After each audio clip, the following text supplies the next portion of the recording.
interoperability within Coinweb, enabling Coinweb. That's one we have a very keen focus upon. Outside of that, we're not really interested in doing much. You know, Coinweb. Oh, we're gonna have the blocks on the blockchain. You never see anything like it.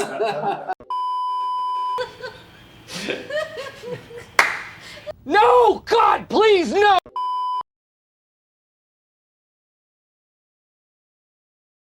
I'm the CTO of Coinweb, ready to answer your great questions. Now over to Toby, the CEO.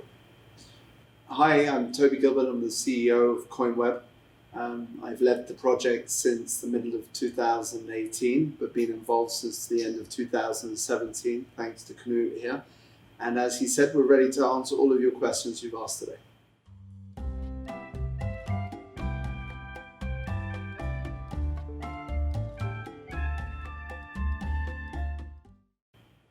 Well, it's not so much of a problem, I would say, for us. I think that anyone that's involved in us has done their due diligence, and they've been assured that what we're building is not a rug pull. We do invest in ecosystem projects that are building on top of the platform. But to date, a lot of those are kind of like blue chip projects that are, once again, you can run easy due diligence on them. That problem will become a larger issue for us when we start identifying more projects that we're going to look to invest in to build in the ecosystem, especially from the blockchain ecosystem, where it's more of a startup project. So that's something that we're going to keep a very keen eye on. But what I will say is every time Knut looks at a project with Alexander, mostly in terms of being a competitor of ours, they have this uncanny knack of ripping it to pieces. So I would like to put down like a challenge to any rug pull artist that thinks that they're going to get across the technical threshold of running the gauntlet of due diligence with Knut and Alexander and seeing if they can, that's a high barrier to entry, right? And anyone that actually manages to surpass that in terms of a rug pull, they deserve the money. We deserve to get done over by them. I think it's highly unlikely, but that's just how it is. Do you agree with this, Knut? Yes, I agree with this one. I think there's a whole spectrum of projects, and but obviously a lot of projects just want to take advantage of new technology and a new way of getting money. But at the end, what will survive is the real projects.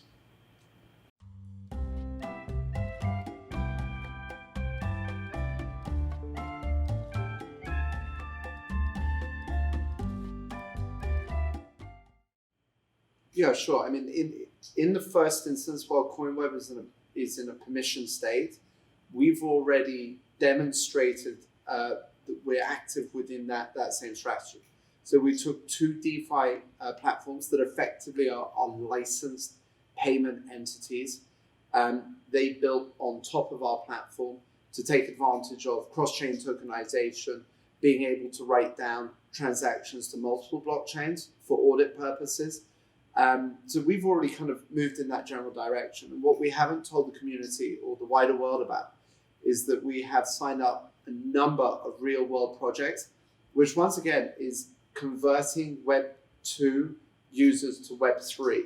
And we're already building for them. This isn't a case we just signed them and we're scoping out the projects. We're very far down the way of building e-wallets, cross-chain tokenization for shipping in Q4 of this year.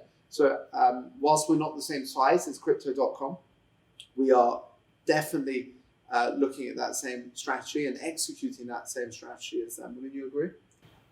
Yeah, sure. And also one other thing that we haven't talked much about from the technology side is specifically with regards to Web3, is that we're looking at solutions built on Coinweb that will take dApps completely to the blockchain, living completely on the blockchain.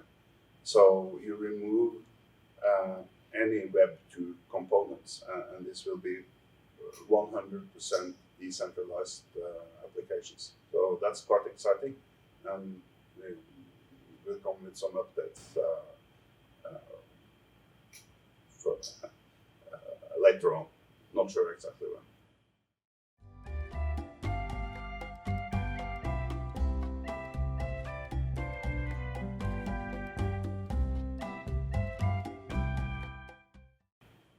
Well, I wouldn't say it is necessarily a sales pitch in the first instance.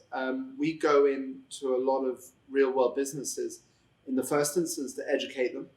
I would say that there's this huge amount of FOMO at the moment of metaverse, NFTs. How can our company have a touch point with blockchain technology? And that entry point is not clear to any of them. They might, if they're a large company, they might have like dev teams, but they're traditional dev teams, and they even struggle to understand which platform is right for them. Can they actually get any assistance from that platform to help them build? In the most part, the answer to that is no. So we really are at this incredible stage where we can go in to tier 1, tier 2 companies around the world and say to them, look, we have a smaller dev team, but we can cherry pick projects by educating you in the technology, how that technology can benefit both your company and your user base, your customer bases, how we can build niche tooling and giving you access to the underlying chains. And in return, we then get adoption for the Coinweb platform, all whilst Coinweb is in a permission state, because we're not an enterprise platform. That's not what the end all be all is for Coinweb. But it is a way that we can continue with that path of proof of concept, driving adoption, driving value, pending mainnet launch, when we open up the platform for developers to be able to build on top of us via APIs and SDKs. At which point is when we fully expect the network effect to kick in. So when it comes to these type of projects, from a technical perspective, what is often preventing them from taking the step to move parts of their business processes onto blockchain is platform risk. So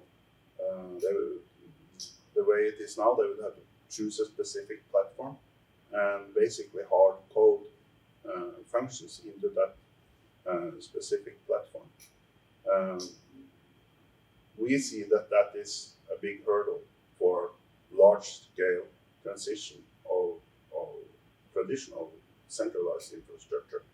So Coinweb provides a way to mitigate that problem and reducing the platform risk associated with being tied down to one blockchain or blockchain platform. So traditional businesses, traditional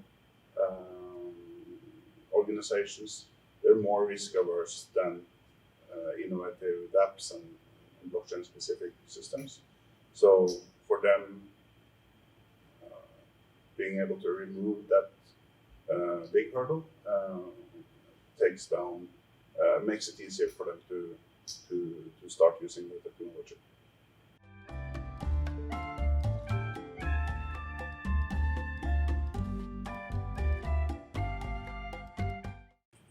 Seriously? Yeah. Okay. This is one for anyone watching, like in Europe, who constantly asks me what we're doing in Bangkok.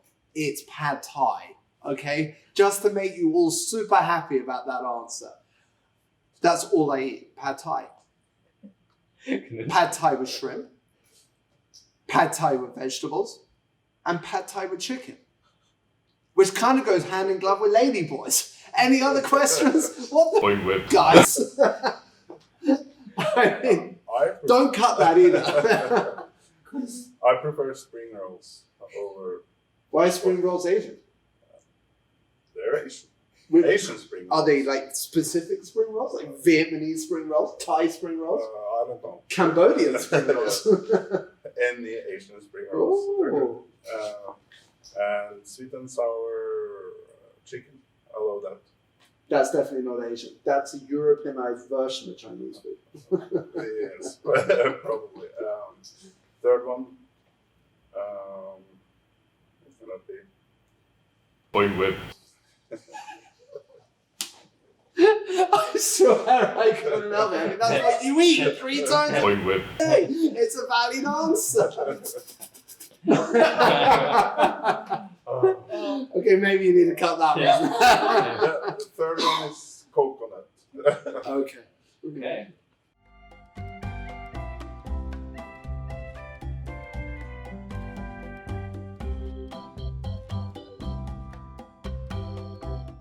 Selling Coinweb. And you think I'm joking? Okay, so I'll answer that first because I drive Knut absolutely crazy regularly, and this happened to me in telecoms as well. So I was always kind of BD, marketing, funding, really on the business side. And I had a business partner at the time that was really heavy tech deep tech into telco. And there's this constant push and pull between business and technology.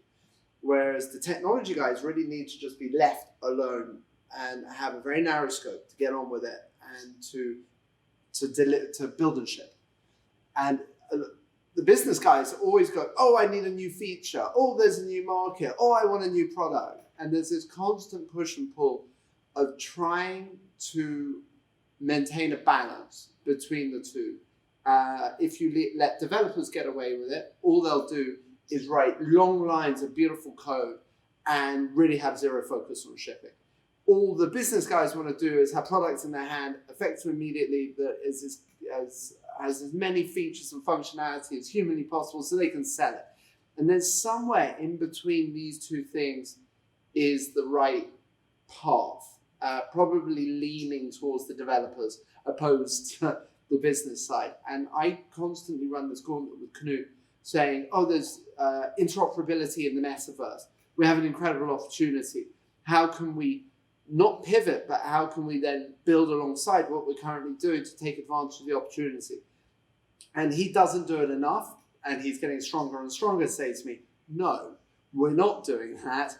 We have a roadmap, we have a timeline attached to it. It's hard enough to stick to that, considering we're building things that have never been shipped before. They're from being taken from a conceptual stage to delivery to adoption. This is not simple. This isn't easy. Let us get on with what we have to do. So we regularly have this push and pull, I would say, between us. And Knut's only 19 years old, and he actually looks like he's 65. I mean, that's down to this problem in large part. Agree? Not on the age, but the rest. Oh, right. And I agree also on that specific opportunity, because I loved it also, but it was just like Steve Jobs says, you just need to keep focus, even though you're dragged down and you're tempted to do something, but keep focus on what we're doing, finish that, and then then there will be even better opportunities to take on. Couldn't agree more.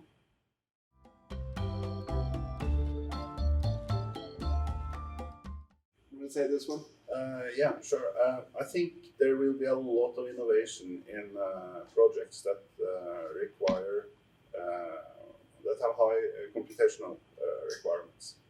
So I can already see much more powerful dApps being built, and these things have a tendency to occur when the technology is ready.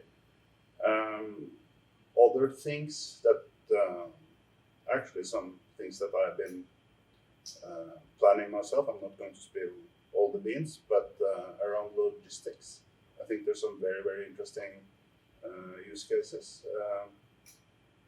And also fun stuff. So one can imagine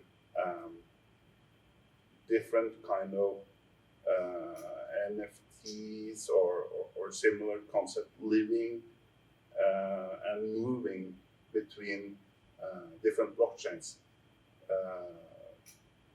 that can create viral effects. It can target specific audiences and so on. There's a lot, and I think we will see a lot of things that we never even thought about.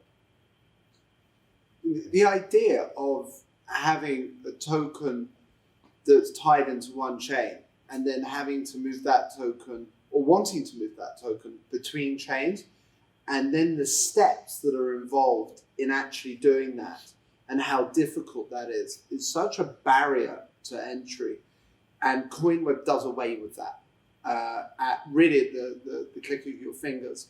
So just by enabling cross-chain tokenization in all its different forms just opens up this whole realm of possibilities. I wouldn't really know where to start with it without running an entire podcast on just this question alone. I have another one I would like to shoot in. So, which is the concept of smart contracts keeping themselves alive. So you can have smart contracts running across multiple blocks. If they're able to fund themselves, they can, in principle, live forever or for long periods of times. So this is similar to a process in a computer that runs in the background, and it can serve multiple different purposes. So just with that concept alone, I think it will open up for a lot of new applications.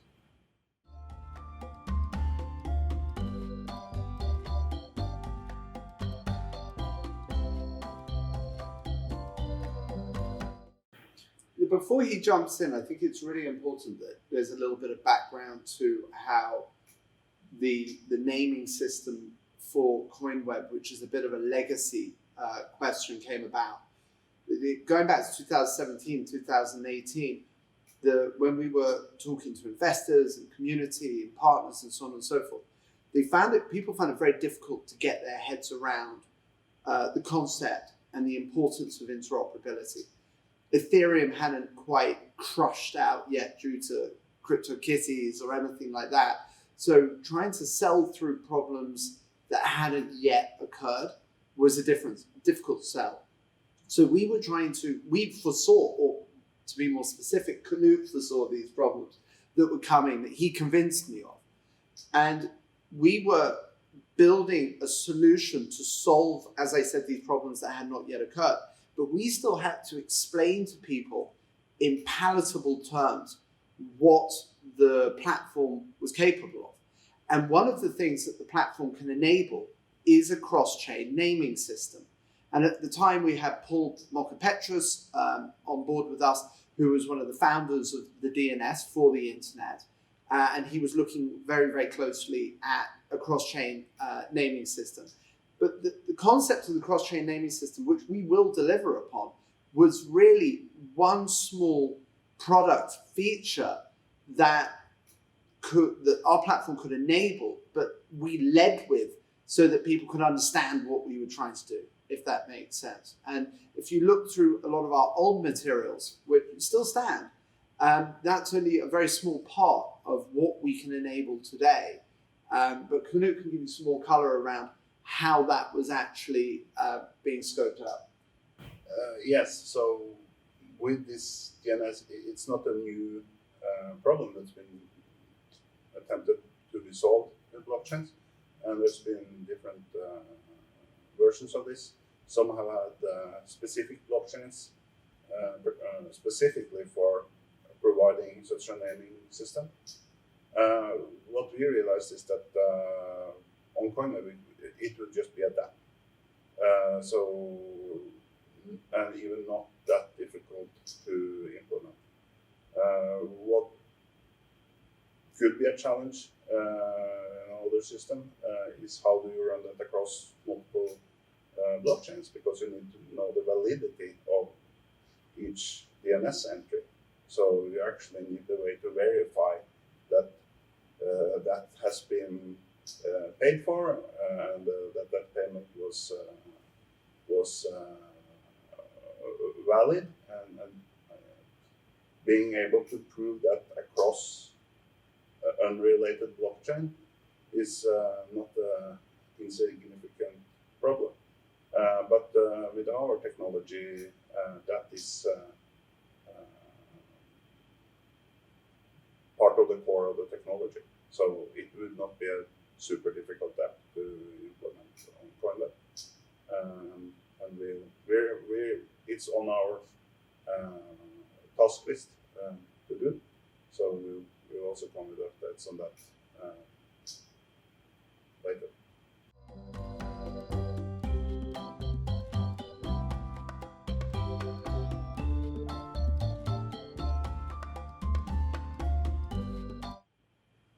Well, firstly, we're not a blockchain. This is really important. So in lay terms, before Knut kicks in, I'll say we are a layer 2 platform that sits above layer 1 blockchains, connects them together, and enables projects to build on top of us and to take advantage of multiple blockchains functionality that we sit on top of at a high level. Yeah, so how it works on a more technical level, and the problem also on a more technical level regards to particularly security within interoperability is to prove information between different chains. How do you do that? Most current approaches has some consensus mechanism between different chains to make information from one chain available on another chain or several other chains. So that's a voting mechanism. So you vote for something that is already been voted on the source chain. Then you have another vote. Is that true or not? And then you write that into the destination chain where you want the assets or information to move. What we realized is that that's actually not necessary because it's an unnecessary step. There's another way to prove that something exists on one chain on a second chain. So that's a key point how we, or a key difference how we do it, which will improve those properties. It's one of our largest contributions. I mean, not least of all to state that if you think about, and just going to bridges for a second, so blockchains, one of their key characteristics is that they're secure by distributed nature. And then all of a sudden you come along and you connect these ultra secure databases with what is known in the market today as bridges, which are inherently insecure ways of these assets to be transferred in between these blockchains. And so if you're a hacker, we would refer to that as a honeypot. You know, it's the Achilles heel. It's the weak position. And an example, a very high level example that I give rather a lot, is a blockchain is like a vault, and you want to be able to move cash from one vault to another in the middle of the day, and all of a sudden you get a man to come along to move that money, and he's blindfolded, he has his arms tied behind his back, and he's got the bag of money in a see-through bag around his neck, and he's walking across the road with the money.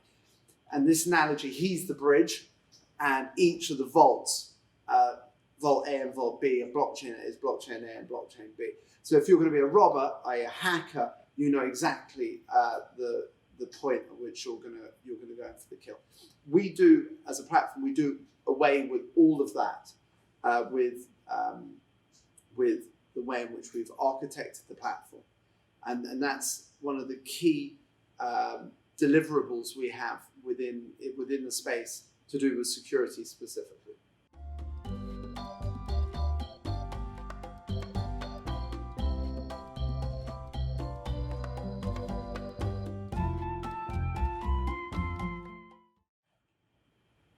Well, I don't think it's almost the wrong question, because firstly, the use case, I'll give it to you once again at a high level. I'll let Knut drag you all off into the weeds with it. But at a high level, any function of the platform to operate requires CWeb. It has a true utility. You want to set up and run a smart contract, you need to hold a balance to CWeb. You want to set up, design, issue a cross-chain token, you need a balance to CWeb. You want the token to be able to move between different chains and run operations between different chains, you need a balance of CWeb. So really the question is not how is one driving adoption for CWeb. That is a byproduct. CWeb is a utility token in the truest sense of the word. I think the question is, how do you drive adoption for the platform? Where there are use cases for the platform, then as a byproduct, you need CWeb to be able to operate on the platform. And as I touched upon earlier, there's a huge use case for the platform today of just, whilst Coinweb is in a permission state, is giving access to large international companies that really are looking for a way to take advantage of blockchain technology, that are at a bit of a loss as how to be able to utilize it, that we can offer the platform and our services, as I said, in a permission state. That equals millions and millions of users before a mainnet launch. And that's before the platform is ultimately able to offer functionality that other platforms can't at mainnet, that will drive adoption from developers, and as I touched on earlier, the network effect. And then all of those users to be able, as I said, to operate on the platform, they need CWeb to be able to carry out any sort of operation that they may want. Yeah, so Coinweb interoperability is, we're taking interoperability a few steps further. So it goes from, interoperability can be anything from moving one asset from one chain back to another. But what Coinweb does is it more allows multiple blockchain and many blockchains to be treated as one blockchain. And if you create such a system without a token that works within all of those blockchains, that wouldn't be a very practical system, because users would have to keep balances of multiple different tokens for each blockchain and use them whenever they wanted to operate with the platform.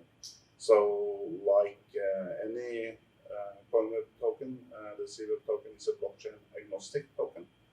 And that's absolutely necessary to have this, to enable this deep level of interoperability. So, for example, to be able to react on native events on any of the underlying chains, there needs to be a token to pay for that reaction. And if that was not a blockchain agnostic token, I don't see how that could be implemented. So that's one use case. Then for executing smart contracts for computation,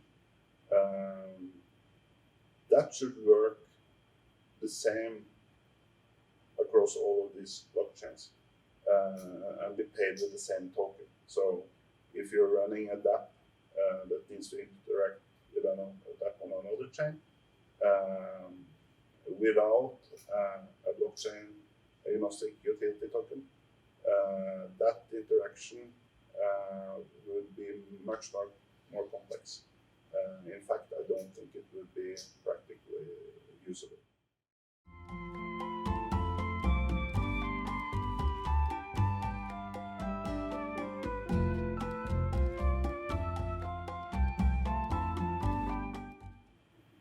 So one unique property with Coinweb cross-chain operations is that they're consistent.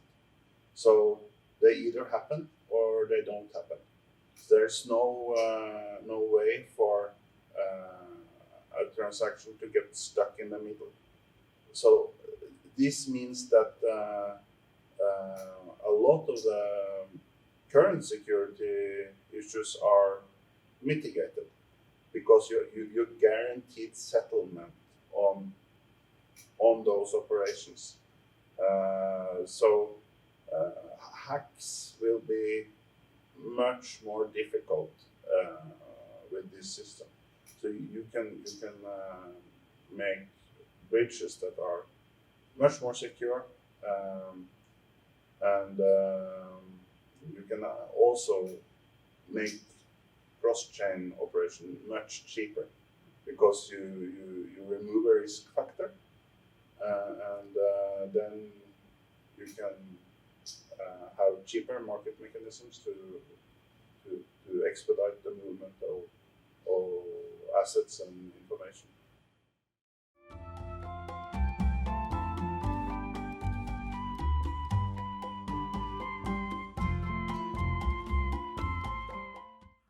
I'm going to be really careful with this question because, firstly, we're not here to give any advice on whether you should or you shouldn't purchase a token that, as I said earlier, is ultimately a utility token, which is very, very important. So when it comes to market volatility, I would say that we're not in a position to advise for or against where you may invest. That's entirely down to you. I think that what we've seen within our token are purchasers coming in to buy something that they believe will be exceptionally useful in the future. If you do your research on the project, you can see that we are real. We have a very dynamic and focused team. And if you're technically aware and up to scratch, the concepts that we're putting into practice are very exciting.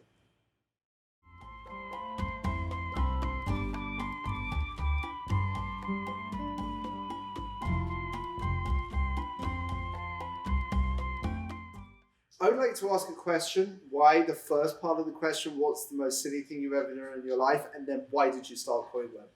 I mean, is that a leading question? I'm just putting it out there. Firstly, I'm not admitting to what the silliest thing I've ever done in my life is. There's no way, on camera, forget about it. That's A. And B, totally independent of question A, what was the motivation of starting Coinweb?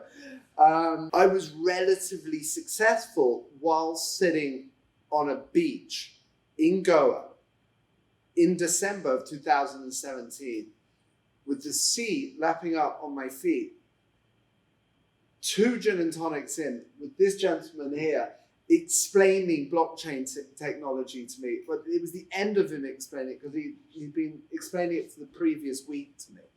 And I was just beginning to kind of get around to these light bulb moments as to why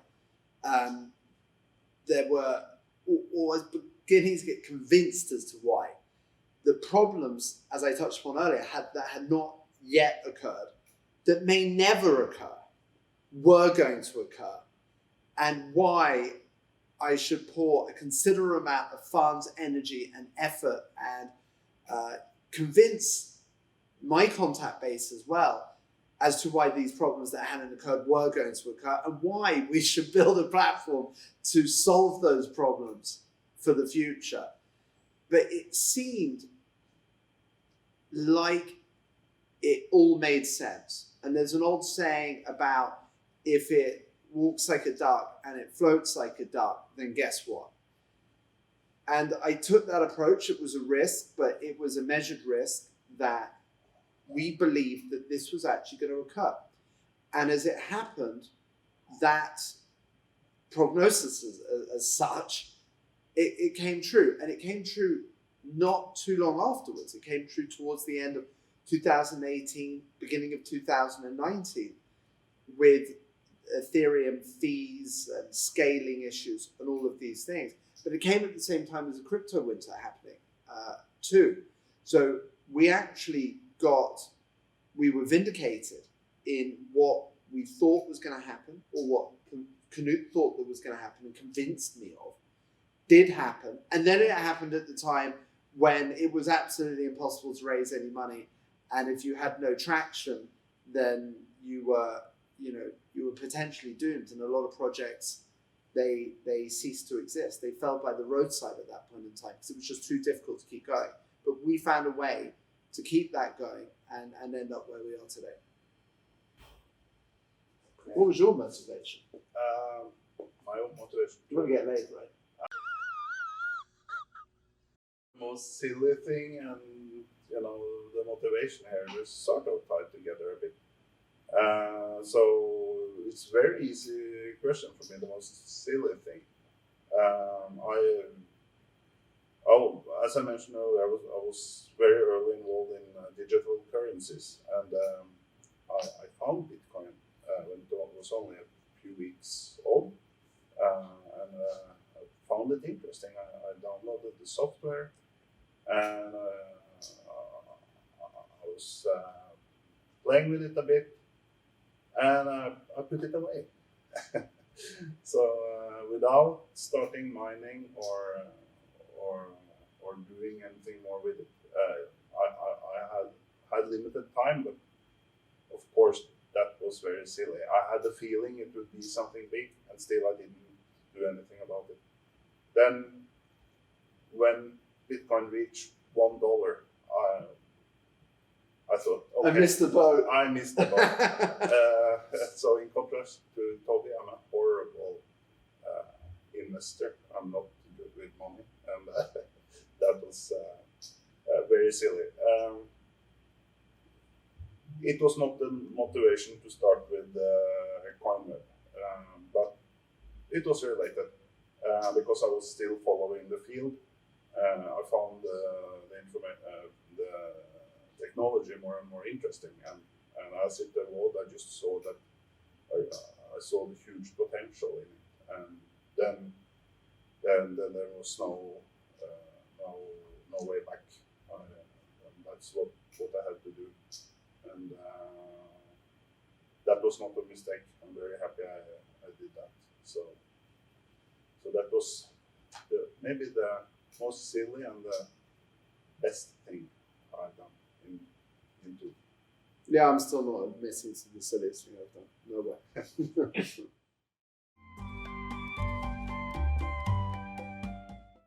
Anton. Did you get me as a birthday gift? Yeah, all wrapped up. Coinweb. I got thoroughly disappointed when I unwrapped it. Good. Yeah, I got most of the gifts I have received been very good, but I got the Barbie doll once. My brother was teasing me for not having a girlfriend, so that was pretty bad. Are you still speaking to him? Yes, I forgave it. All right.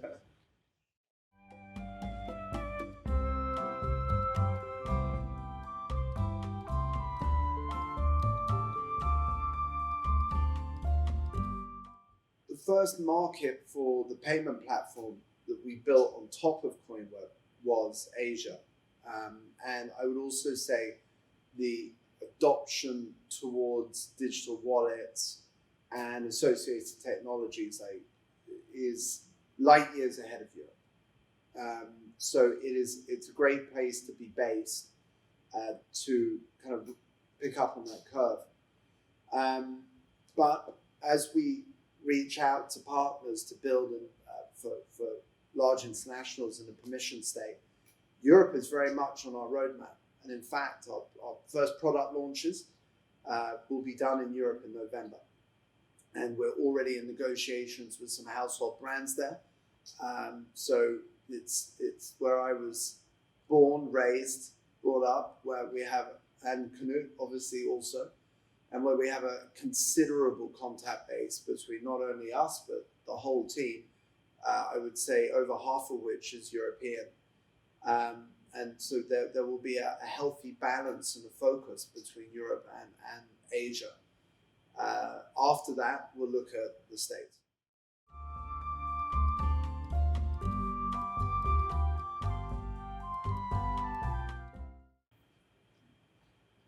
Is that a rhetorical question? I know that Knut considers me handsome. yourself. I'm not sure if you consider me handsome though. Is that not a rhetorical question?